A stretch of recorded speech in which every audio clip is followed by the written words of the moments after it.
नलिन कुमार राय कटक जिला युव मोर्चा सभापति। देखु 154,000 ऊर्ध्व एथरक नुआ भोटरदाता मानक आज स्लोगान तांकर बयस अनुक्रमे प्रति वर्ष 5 वर्ष जो नुआ भोटरदाता दियंती ए वर्ष ओडिशारू हमर प्राय 1.5 लाख रु 2 लाख पाखापाखि पिला दौरान। तेणु प्रत्येक यूनिवर्सिटी रे आज जो युव चौपाल कार्यक्रम अनुष्ठित होईची सरकार विरुद्ध में वर्तमान सरकार कौन प्रकार स्थानीय टू आरंभ करी कौन आमर दादन श्रमिक बढ़ी जाइछंती, बेकार युव युवती माने वर्तमान बढ़ी जाइछंती। तेणु तांकु नियुक्ति करा जिबा पई हमर ए स्लोगान। तेणु आसंता डेट रे यशस्वी प्रधानमंत्री जो आह्वान रही प्रथम पिला तार भारतीय जनता पार्टी को भोट दो बोली आज ये नारा एवं आज मुख्य आकर्षण। तेणु सरकार जदि गठित हम ताले ओडिशा रे चेंज हो बोली आम आशा रखुचु। तेणु प्रत्येक पिला भारतीय जनता पार्टी को भोट दो बोली आज ये मीटिंग रो मुख्य आकर्षण हो। 6 थर कटक संसद हो जाते से भाई समय भारतीय जनता युव मोर्चार अग्रणी भूमिका ग्रहण करुवा समस्त युवकर्ता माने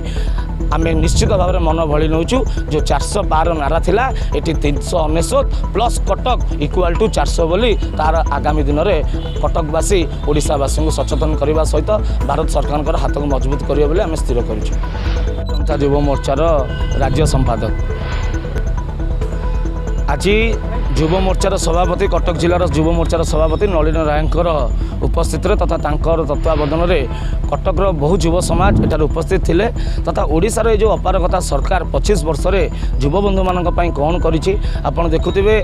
अध्यापक नाहंती कॉलेज रे ग्रीन कलर मारिकी ताकू बिजू कॉलेज बोली नामित कर सारे प्रबल स्कूल अच्छी ओडिशा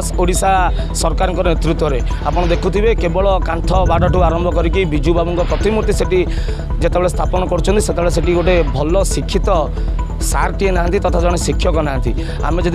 प्रत्येक मुहूर्त प्रत्येक समय ओडिशा को देखा तेज आप देखुए 25 वर्ष जो अपारगता सरकार ओडिशार किसी भी से स्वप्न को साकार कर पारना जिते 25 वर्ष है गोटे मुंडे थिला कि आम विजु बाबू को स्वप्न को साकार करूँ। आज्ञा 25 वर्ष होगा आप विजु बाबू को स्वप्न को साकार कर पारे आगामी दिन में तो आज्ञा पुणी जेजों स्वप्न पूरण करने पांडियान बाबू आसीगले यार दृढ़ जवाब भारतीय जनता युव मोर्चा देवे और आसंता जो